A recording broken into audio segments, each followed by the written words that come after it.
안녕하세요. 여의도에서 미국 시장 읽어주는 남궁대리와 함께하는 여미남. 오늘 9월 14일 목요일 순서입니다. 한 화요일쯤 되는 것 같은데 벌써 목요일이 됐습니다. 어제 CPI가 발표가 됐고 3.6 예상했는데 3.7 나왔다고 그죠? 네, 그렇습니다. 조금 더 높게 나왔습니다. 시장이 장 전에 1시간 전에 이제 발표되다 보니까 나스닥 선물이 처음에는 이제 확 빠졌다가 또 이내 반등을 하더라고요. 네. 그리고 시장에서도 시초가에 그렇게 나쁘지 않게 시작했다가 국채 금리가 이제 올라서 그런지 장이 좀 빠지는 듯 했었는데 장 마감을 아침에 일어나서 보니까 별 큰 영향 없이 그렇게 마감이 된 것 같더라고요. 네, 그렇습니다. 일단 어제 주요 지수들 약간 혼조세를 보였던 것 같습니다. 다우 같은 경우 0.2% 하락을 했지만 S&P 500이 한 1.2% 상승했고 나스닥도 한 0.4% 정도 상승했습니다. 어제 반도체 지수도 한 0.5% 정도 상승을 했었고 반면에 또 러셀 2000 중소형주는 0.8% 정도 하락 마감했습니다. 어제 섹터별로도 보시면은 IT라든지 헬스케어 그리고 자유소비재, 커뮤니케이션, 필수소비재, 유틸리티 이런 섹터들은 상승을 했지만 금융 쪽이라든지 산업재, 에너지, 소재 그리고 부동산 이런 섹터들은 약세를 보였습니다. 네, 전체적으로는 보면 혼조세로 예, 그렇게 끝나는 모습이었고 물가나 금리의 영향을 많이 받는 나스닥이 좀 더 많이 빠졌어야 되는데 오히려 나스닥이 0.38% 올라가고 반도체 지수도 어제는 0.5로 좋게 끝났어요. 그렇습니다. 어제 금리 쪽 잠깐 보시면은 10년물이랑 2년물이 조금씩 다 빠졌습니다. 어제 2년물 같은 경우 여기는 없지만 한 4.97 정도 기록을 했었고 현재 또 10년물이 한 4.25% 정도 기록한 것 같습니다. 그래서 어제 금리가 약간 좀 빠졌습니다. CPI 처음에 나오고 나서 시장 빠지면서 채권, 그러니까 금리 쪽 약간 올라가는 모습이 나오긴 했었는데 이후에는 약간씩 다 하락하는 모습이 나왔습니다. 네, 그렇네요. 빅테크들 동명을 보면 애플하고 넷플릭스 빼고는 다 올랐네요. 네, 애플만 한 1.2% 정도 하락을 했고 넷플릭스도 한 5% 넘게 하락했습니다. 반면에 대체로 다 1%씩 넘게 올랐고 아마존은 한 2.6% 정도 또 상승했습니다. 그리고 우측에 52주 신고가 종목들도 보시면은 애플도 52주 아마존 52주 신고가 기록을 했고 버크셔 같은 종목도 52주 신고가 기록을 하고 있는 모습입니다.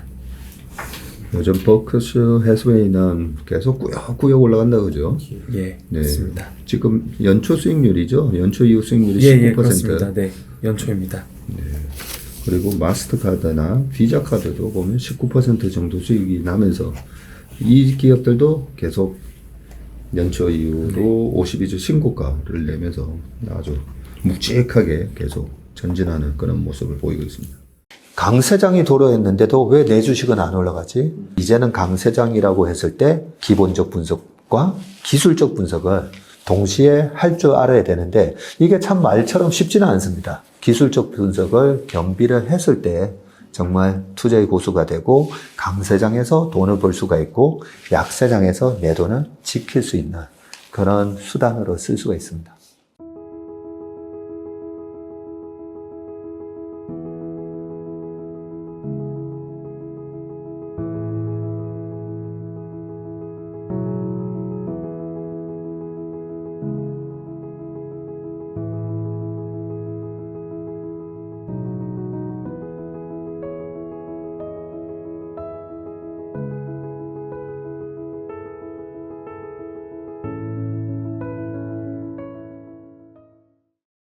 유가 쪽 보시면 최근에 계속 오르고 있다가 지금은 한 배럴당 88.8달러 정도 기록을 하고 있고 브렌트유 같은 경우에도 조금씩 계속 더 올라가면서 92달러까지 올라왔습니다.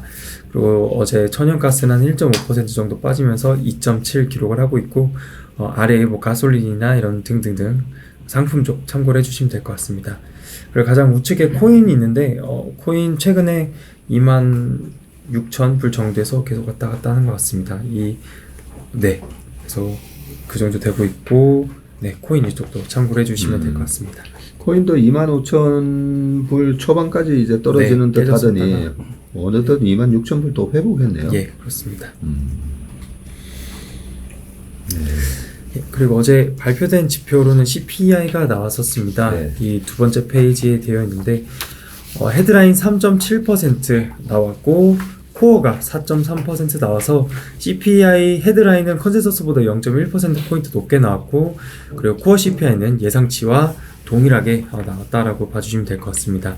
여기 위에 사진 1번은 이제 CPI 추이인데 지난해 고점 찍고 계속해서 하락하고 있다가 이번에 살짝 여기 동그란 체크 되어 있는데 그러네요. 약간 올라오는 모습이 나왔고 우측의 사진 2번은 코어 CPI 추이입니다. 그래서 거의 21년 한 하반기 수준까지 내려오고 있는 상황입니다. 코어 CPI 추이입니다. 네. 1번하고 2번의 CPI 추이를 보면서 하나 재밌는 사실을 발견했었는데 2019년도에 하반기에 페드가 금리를 3번 오히려 내리잖아요. 그 3번 내렸기 때문에 그때 당시에 CPI가 더 빠르게 좀 떨어졌었나 하고 방금 봤더니 오른쪽 코어 CPI도 그렇고 2019년 오히려 하반기에 반등이 들어가네요. 그죠? 네, 2018년까지도 물가 얘기하면서 페드가 금리를 4번이나 올리면서 금리 물가를 좀 자극하는 부분을 금리를 올려서 잡겠다.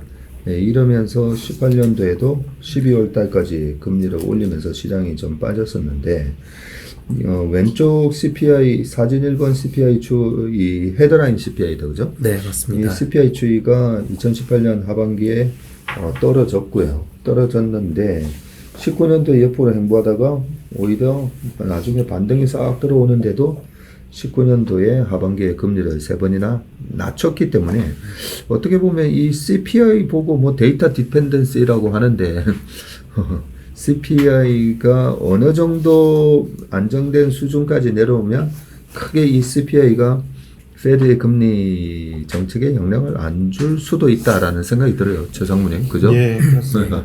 나름대로 내부에서 CPI, 특히 이제 코어 CPI, 코어 PC를 중심으로 그 레벨이 어느 정도 수준이 되면은 네.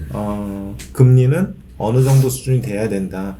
그걸 계속 논의를 하고 있는 것 같아요. 저는 지난번에도 얼핏 말씀드렸던 것 같은데 이를테면 코어 CPI 기준으로 한 3% 정도 되면은 거기에다 한 1.5% 정도 높은 수준의 명목 정책 금리를 유지한다는 그 일종의 가이드라인을 몇 번 페드에서 흘린 적이 있었거든요. 그래서 지금 보면은 그 코어 CPI 제가 계속 얘기하는 것도 요 물가가 계속 떨어져야지만 페드의 그 움직임에 변화가 있을 것으로 예상이 되고 있습니다. 예. 그리고 좀 더 구체적인 내용 한번 들여다볼까요? 예, 사진 5번 같이 봐주시면 CPI 발표된 거의 세부 내용입니다. 맨 위에서부터 보시면 되고요. 왼쪽에 뭐 0, 1, 2, 3, 4 이렇게 숫자들 같이 참고해 주시면 될 것 같습니다. 그래서 0부터 보시면은 전체 CPI입니다. 비중 100%라고 되어 있고 3.7% 나왔습니다. 그 아래에 1번들부터 쭉 보시면은 첫 번째로 푸드 되어 있는데 전체 CPI 비중의 13.4% 되고 있는데 YY로 4.3% 오르고 있고 또 MOM으로도 0.2% 오르고 있습니다. 그래서 음식료 가격이 은근히 생각보다 좀 꺾이지 않는 모습이 나오고 있고 또 아래에 두 번째 1번 쪽 보시면 에너지라고 되어 있거든요. 박스를 쳐놨는데 에너지 가격 저희가 주유소 가곤 할 때 딱 확실하게 체감을 할 수 있는 부분인데 에너지 가격이 전월 대비해서 5.6% 올랐습니다. 전월 대비해서 5.6% 올랐고 아래에 에너지 코모디티라고 되어 있는데 에너지 상품 쪽 보시면 전월 대비해서 10.5%나 올랐습니다. 크게 올랐고 퓨얼 오일 이렇게 해서 9.1%, 모터 퓨얼 10.7% 그리고 가솔린 이쪽에서도 10.6% 오르면서 그러니까 에너지가 전월 대비해서 모두 오르는 모습이 나왔고 그런 영향 때문에 이번에 CPI가 좀 높게 나왔다 이렇게 봐주시면 될 것 같습니다. 그래도 YY로 보면은 제가 파란색으로 칠해놨는데 다 그래도 빠져있는 상황입니다. 예. 에너지 같은 경우 YY로 마이너스 3.6% 되고 있습니다. 네. 최근에 유가가 그죠? 네. 89달러 근처까지 올라오면서 그 영향을 아마 받은 것 같습니다. 네. 그리고 그 에너지 아래 에너지 서비스라고 또 잠깐 보시면은 전월 대비해서 0.2% 올랐고 YOY로는 마이너스 2.7%입니다. 그 아래 일렉트릭시티 전기인데 이것도 전월 대비해서 0.2% 약간 오른 모습입니다. 그래서 에너지 가격 약간 좀 우려된다 이렇게 봐주시면 될 것 같습니다. 네. 지금까지 얘기한 푸드하고 에너지 또 네. 요걸 제외한 또 아이템을 묶어서 이제 이게 코어입니다. 코어가 나오는 네. 거죠. 그래서 1번 박스 쳐놓은 게 all items less food and energy 그러니까 음식과 에너지를 제외한 건데 전체 비중 한 80% 된다고 보시면 될 것 같습니다. YY로 4.3% 전월 대비 0.3% 올랐습니다. 여기서도 빨간색 텍스트랑 박스 쳐놓은 것부터 보시면은 중고차 가격인데 중고차 가격이 전월 대비 마이너스 1.2% 빠지고 있어서 중고차 가격이 하락하는 모습은 그래도 좀 긍정적인 것 같습니다. 그리고 YY로도 마이너스 6.6% 이렇게 하락을 하고 있는 상황입니다. 그리고 또 아래에 가장 중요한 게 이제 주거비인데요. 주거비가 이제 코어에서 한 35% 정도 차지를 하고 있습니다.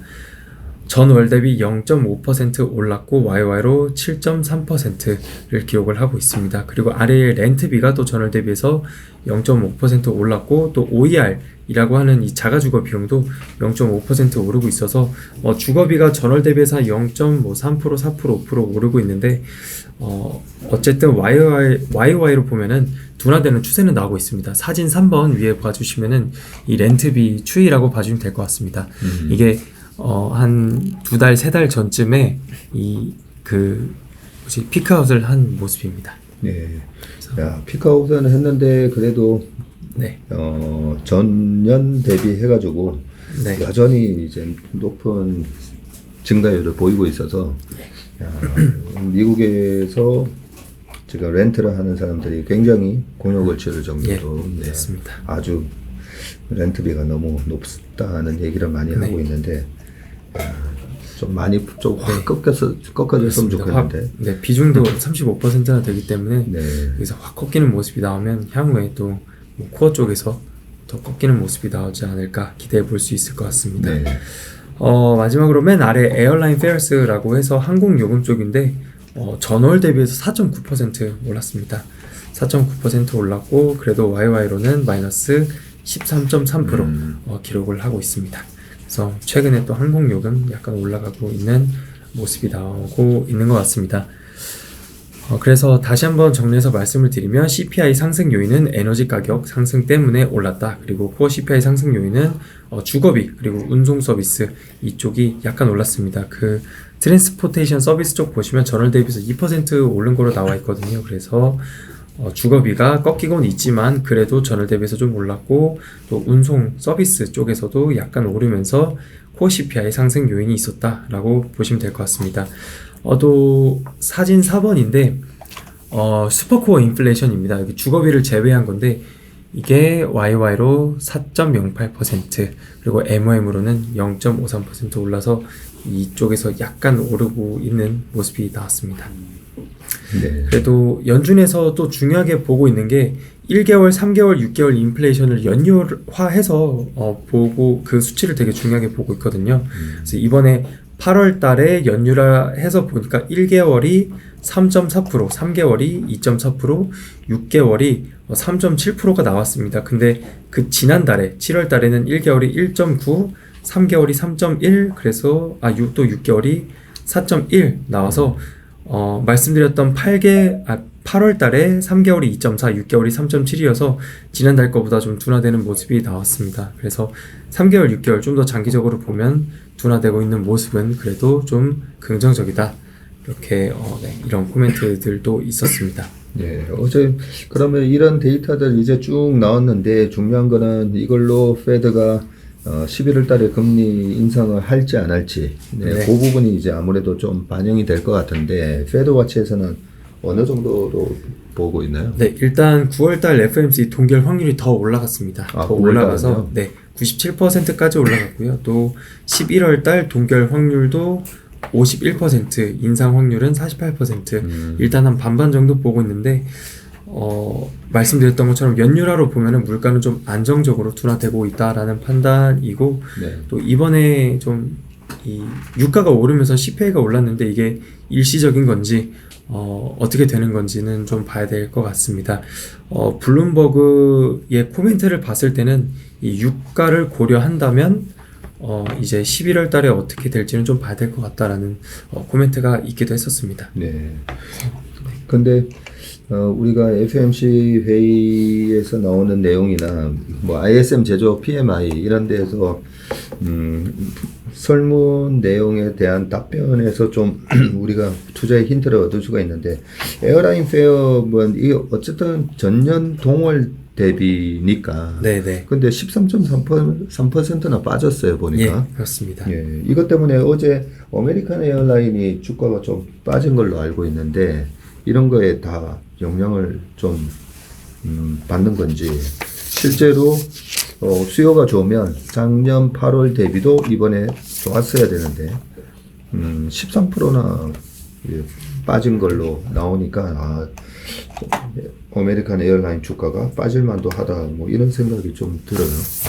이제 아메리칸 에어라인 주가가 5.67% 하락했습니다. 그렇죠. 그리고 항공주 전반적으로 다 약했는데 뭐 사우스웨스트 항공도 마이너스 1.7%, 그리고 유나이티드 항공 같은 경우도 마이너스 3.8% 이렇게 기록을 했었습니다. 네. 어제 그 관련해서 뉴스가 있었어요. 제가 잠깐 보시면요. 네. 그거 관련해서 월스트리트저널에서 기사가 하나 나와가지고 정리했고요. 지금 항공 쪽에서 연료비하고 인건비 상승 때문에 이익 추정치가 하향 조정되는 그런 분위기가 있습니다.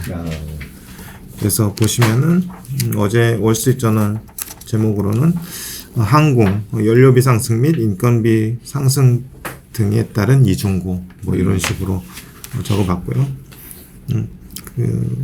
주제는 에너지 비용하고 인건비 상승으로 인해서 항공업계 기업이익이 감소할 것 이렇게 되어 있는데 아메리칸 에어라인을 딱 예로 들었습니다.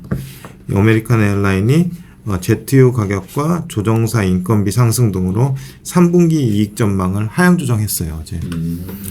조정 전에는 3분기 EPS를 85센트에서 90센트로 가이드라인을 줬는데 어제 이제 조정 후에 20센트에서 30센트로 대폭 하향 조정을 했습니다. 와, 엄청 진짜 대폭 하향. 대폭 하향 조정했습니다. 그 이유로 들고 있는 것이 제트유 가격을 7월 달에 추정할 당시에 3분기에 한 갤런당 2.55달러로 예상을 했었대요. 그런데 2.55달러에서 2.65달러. 그런데 현재 갤런당 3달러를 넘어가고 있습니다.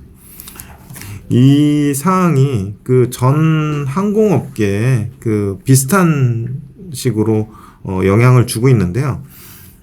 그림 1번 보면 S&P 500 패신저 에어라인스 인덱스라고 해가지고 미국의 5개 항공사 그러니까 델타, 사우스웨스트, 유나이티드 아메리칸 에어라인 그리고 알래스카 에어라인 이렇게 해가지고 5개를 이제 애그리게이트 해가지고 그려놨는데 고점에서 지금 계속해서 하락하고 있는 모습이고요.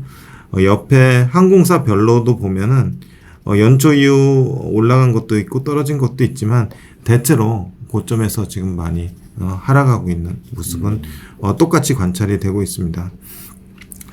아메리칸 에어라인 또 구체적으로 보면은 조종사들하고 향후 4년에 걸쳐서 40% 이상의 임금 인상에 합의를 했대요, 최근에. 그리고 3분기에 그 임금 인상을 소급 적용하는 부분이 있어서 230밀리언 달러의 추가 비용이 발생할 걸로 보도가 됐습니다. 그래서 말씀드렸듯이 연료비 인상하고 조종사들 인건비 인상 이런 부분들의 항공사들 이익에 압박을 받게 될 것 같고요. 그 밑에 제트유 가격 보시면은 지금 유가 상승하고 더불어서 계속 그 고공행진을 하고 있는 수준이고요. 그 아메리칸 에어라인이 예상했던 것보다 훨씬 더 지금 많이 오르고 있는 상황입니다. 그래서 연료비하고 인건비는 항공사의 가장 큰 비용으로 최근 유가 상승이 지속되고 있고 항공사들이 고비용 고용계약으로 전반적인 비용이 상승하고 있다. 이게 그 아메리칸 에어라인의 문제는 아니고 다른 에어라인도 비슷한 환경에 처해 있다고 보시면 될 것 같아요. 반면에 그 미국에서는 팬데믹 이후에 여행 수요가 좀 완만해지고 있대요. 그런데 항공 운임은 둔화되고 있어서 항공사들이 비용 상승을 소비자에게 전가시킬 수 있을지 의문이다. 이런 코멘트가 있습니다. 그래서 보면은 아메리칸 에어라인 포워드 EPS 보면은 대폭 지금 하향 조정되고 있는 모습이 관찰이 되고 있고요. 옆에 그 밑에 에어라인 페어스라고 해서 항공 운임 관련해서 아까 남궁재훈 주임이 말씀해 주셨듯이 YOY로는 13.2%가 하락을 했는데 MOM으로는 아까 4% 정도 오른 거로 이렇게 돼 있습니다. 그래서 항공요금 YOY로 보면은 바닥에서 약간 바텀아웃하는 그런 모습은 보이곤 있는데 YOY로는 계속 그 지금 마이너스 13% 정도의 하락을 보이고 있고요. 그래서 제가 그 에어라인 그 운임하고 제트유 가격을 같이 그려봤는데요. 같이 그려온 이유는 제트유 가격 상승에 따라서 항공 운임의 인상이 어느 정도의 시차로 얼마나 빨리 반영되는지 보기 위해서 가져왔는데 가장 끝에 그 흰색 선이 운임이고요. 항공 운임이고요. 그리고 파란 선이 제트유 가격인데 제트유 가격은 지금 상승 추세고 그 항공 운임은 지금 하락 추세인데 요게 지금 다이버전스가 나오고 있어요. 그래서 요는 그 이전에 그 약간씩의 시차를 두고 제트유 가격이 오르면은 뒤따라서 항공 운임이 오르는 현상이 발생했는데 지금도 제트유 가격이 단기간에 급등을 해서 시차를 두고 항공 운임이 오르긴 할 것 같아요. 그런데 이게 어느 정도의 시차를 두고 얼마나 그 운임 비용 상승을 전가할 수 있을지가 관건이 될 것 같고요. 그래서 최근에 그 올라가는 그 제트유 가격 상승을 전가할 수 있을 만한 항공 운임의 상승이 있어야 되는데 이러지 못할 경우에는 이제 실적 둔화가 불가피할 것으로 보여집니다. 네, 이 마지막 차트가 되게 중요한 차트거든요. 예. 저도 우리가 일반적으로는 유가가 올라가면 그게 또 운임에 바로바로 반영이 돼서 그 유가가 올라간 부분을 소비자한테 전가시킬 수 있다라고 생각을 하고 있었었는데 지금 차트를 보니까 계속 운임은 유가가 올라도 별로 반영을 못하고 오히려 2016, 17, 18년도 요때 당시에도 유가는 제트유 가격은 올라가는데 운임은 계속 하향 추세. 이런 경우가 보통 그 산업에 경쟁자가 너무 많으면 네, 가격을 못 올리잖아요. 그래서 굉장히 에어라인 인더스트리가 경쟁이 심한가? 네. 최근에 뭐 사우스웨스트 또 뭐 말이 많이 나왔었지만 그죠? 저가 항공에다가 여러 항공사들이 좀 경쟁이 좀 심한 그런 부분이 있어서 이번에 제트유 가격이 올라갔는데 어느 정도까지 이 반영을 시킬 수 있을지 모르겠지만 운임은 최근에 떨어지는 추세였네요. 그렇습니다. YOY로 떨어지다가 그 떨어지는 폭 자체가 8월에는 좀 줄었고요. 절대 레벨로 보면은 추세는 하향 추세였습니다. 그렇네요. 네. 그래서 아메리칸 에어라인 매출하고 EPS 추이만 좀 분기별로 살펴보시면요. 황토색으로 된 게 이미 나온 실적, 그리고 그 하얀색으로 된 게 앞으로 나올 실적, 컨센서스라고 할 수 있는데요. 2023년 3분기에 EPS가 0.62달러를 기록할 것으로 시장에서 보고 있습니다. 2023년 4분기에는 0.32센트, 0.62센트, 0.62달러, 0.38달러. 그래서 앞으로 발표될 실적, 3분기 실적하고 4분기 실적이 YOY로 상당히 안 좋아질 걸로 보고 있는데 EPS 쪽에서는 3분기 실적이 전년 동기 대비 마이너스 10.4%고요. 4분기 때는 마이너스 66.8% 이렇게 기록할 걸로 보여지고 있고요. 그리고 매출 같은 경우는 3분기에 13.57 빌리언 그리고 4분기에 13.17 빌리언. 그래서 매출은 큰 변화가 없는데 EPS 쪽에서 상당히 그 큰 폭의 하락률을 보이는 거로 봐서 비용 쪽에 대해서 그 사람들이 상당히 냉정하게 보고 있는 그런 상황이 아닌가 싶습니다. 네. 아유, 오늘 특징주 아메리칸 에어라인에 대해서 아주 자세하게 분석을 해주셨습니다. 여기서 월스트리트 저널에서 이중고라고 돼 있지만 사실 여기 하나가 더 포함이 돼야 되는 게 예, 금리잖아요. 예, 그렇습니다. 네, 예. 항공사들이 대규모의 그 리스를 통해서 이자를 내고 있다 보니까 사실은 삼중고인 거죠. 예. 네, 그리고 주식은 PQC를 항상 생각하면 되는데 P 곱하기 Q가 매출을 만들어내고 그죠. 네, 근데 지금도 보시다시피 항공 운임이 계속 하향 추세에 있었다라는 점이 P가 계속 이렇게 떨어지는 부분이 전 세계적으로 항공 수요는 늘어나는데 그 수요보다도 더 공급자가 훨씬 더 많이 늘어나는 거구나라는 생각이 들었고 우리나라도 최근 5년 동안에 저가 항공이 더 늘어났었어요. 예. 뭐 강원 플라이 또 뭐 한 3개 더 생겼었죠.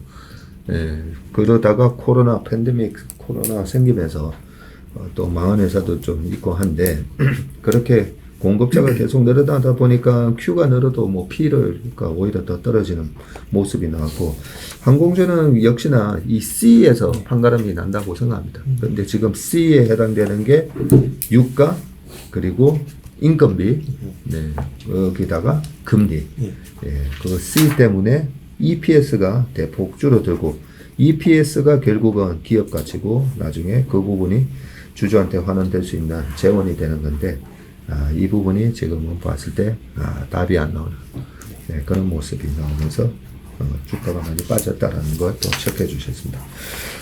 남궁 대리님 오늘 밤에 혹시 봐야 될 또 중요한 지표 같은 게 있습니까? 오늘 밤엔 특별한 거 없습니다. PPI 나옵니다. 오늘 PPI 나오고 나옵니다. 네. 네. 내일은 어도비 실적이 네, 내일 아침에 나옵니다. 내일 아침에 나오니까 또 내일 체크해 보도록 하겠습니다. 네, 오늘 여민함에다가 최상무님의 또 아메리칸 에어라인 코멘트까지 해주실 그런 부분은 여기서 마치도록 하겠습니다. 두 분 수고 많으셨습니다. 네. 고맙습니다.